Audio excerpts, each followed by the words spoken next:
What's up, everybody? Today we're going to go over a few workouts from this week. Make sure you watch the whole video so you can get all the details. So some context, going into this first workout, I was coming off of an 8-hour drive the day before, so I was really stiff, my adductor was bothering me, and I felt like I couldn't quite put out, the speed that I maybe could on another day. So I modified the workout to where I started it by doing the first half from a skip-in start, so that way I have a little momentum going into it. There's not as much inertia you have to overcome. Saves a little energy so you can do a higher volume workout, and that's how I started the workout. I also find that if I don't do crouch starts, that my adductors and hips tend to not have as many issues. So since I was kind of feeling a little bit of pain in those areas that have bothered me in the past, I started the workout with those dynamic starts. Then I moved into 3-point starts. Now when I'm doing this type of workout, if I'm not in perfect shape, one thing I'll focus on is simply trying to accelerate as best as I can, not necessarily as fast as I can, but to see a good progression of velocity over the 10, 20, and 30 meter zones. So you want to see that your split times are improving. Between 10 and 20, you should be running slower than how you run between 20 and 30. So even if you're running at 95 or 98% that day, you can still work on developing speed throughout the acceleration zone, whereas oftentimes it can be easy to sort of flatten out, run faster up to 20, and then not keep running any faster. So it's really important that when you do an acceleration workout like this, you make sure that you're feeling your stride frequency increase. You're seeing that the speed you're running at is increasing as you go through the zones. So whether you're running at full potential that day and setting personal bests, or maybe it's just another day at the track and you're just kind of getting through it because you have to get the work in, make sure you're emphasizing feeling that increase of frequency, feeling your speed increase throughout the acceleration. Now the next day I decided to go to the gym and do sort of an explosive kind of workout. I started with these pin squat jumps, so I'm trying to activate as quickly as I can, launch up as fast as I can, reset, and then do another rep. So you could kind of relate this to the block start or getting off of the blocks. Now then I hopped into these hops, drop jumps from a 12-inch box.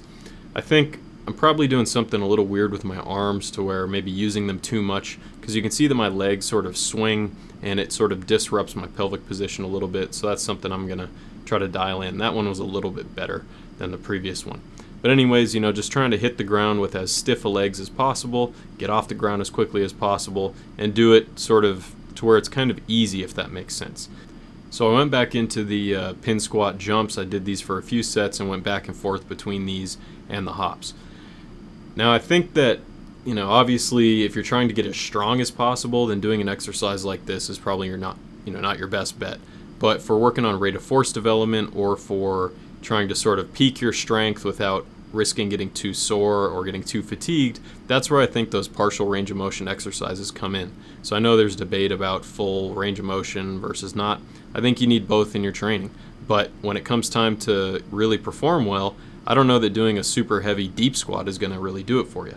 Now I did mess around with using the Start Gun app on these jumps, and I found that I was hitting a little bit higher of a mean propulsive velocity, which I have on the VMAX Pro, basically just shows you how fast you're moving during the acceleration phase of the movement.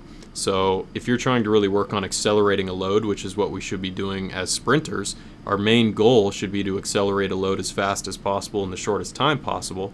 Then if you use something like the Start Gun app, it might help, because I find that there's a bit more oomph behind the movements I do when I have something starting it like a start gun. Then after doing some bench, I worked up to 275. I went into these hack squat drop squats. So I have bands which are going to be pulling me down. My goal is to pick my feet up off the ground, hit as fast as I can, and reverse back up. So I'm trying to work that dynamic isometric strength, as Randy Huntington would call it. Basically working on that reversal point and getting out of that reversal point as quickly as possible. To finish the workout, I did do these pistol squats with a 25-pound plate, trying to drop fast, slow myself down before the box, and then get back up quickly. When I did pistol squats for the first time in a while, I found that I was quite weak at them. So I think that's something that I need to work on, because one of the things I struggle with is staying low in like the first couple steps of the acceleration, or if I do hit a low position, I kind of fail from there. So I'm doing those just to get some quad work in. Now I went into this workout the following day, so now we're 3 days in a row training. I started the workout with the Exergenie because I felt like doing some resisted sprinting, or, it's pretty slow, but still some resisted sprinting would help me warm up faster, kind of dial in. So after I did 5 of those to 20 meters, then I hopped into some 40-meter flies, which were a total of 80 meters for the whole sprint. I did some of these from a static start, some from a dynamic start, but on the static start ones, I was focusing on getting a good, straight posture through my back and trying to drive my feet through that angle, keeping good posture during acceleration rather than losing it, which I sometimes do when I come out of blocks. The first couple reps, I did more of like a fast, easy, fast approach, so they were pretty relaxed. The first one I went fast, easy for each 10-meter zone. Then the next one I did fast for 20 and then float for the last 20. And then after I did that, I pretty much tried to maintain speed throughout the whole rep. I did notice once again that my times were dropping off in the back half of the sprint, or at least the back half of that 40-meter fly zone, which tells me I need to continue to work on speed endurance.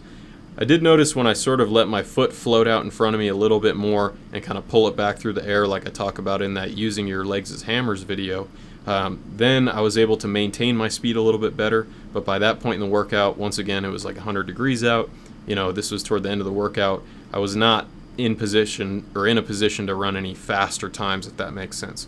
So I went from, I think my fastest 10-meter zone of this workout was a 0.94, and then I had a bunch of 0.96s, a 0.95, and then the slowest on the reps that were actually where I felt like I was actually running relatively fast, the slowest I hit was 1.0 or 1.01.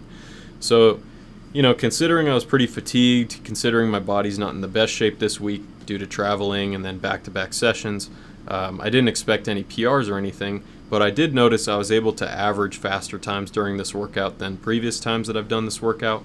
I was able to maintain, sub 4-second flying 40s all the way through the end of the workout. So to be able to do 6 by 80 meters and maintain okay speeds throughout the whole workout shows me that I am making a little progress in this realm.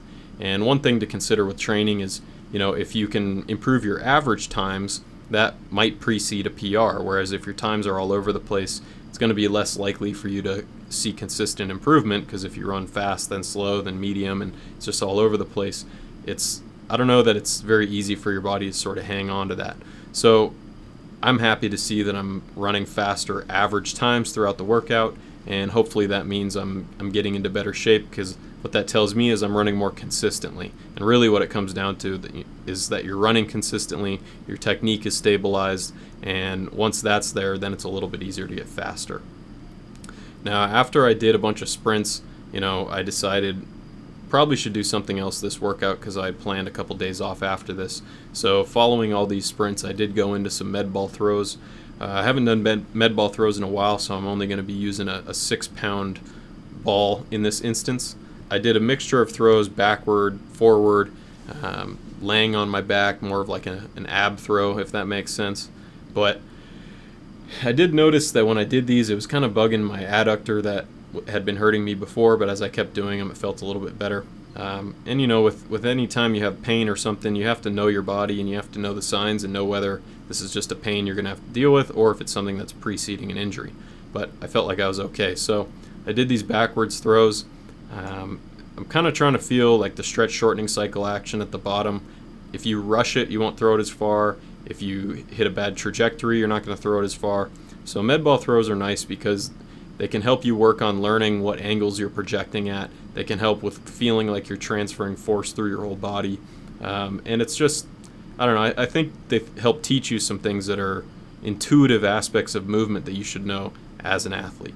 Pretty much that wraps up this few days of training, so hopefully this is interesting to you guys. If it is, I'll keep making more videos like this.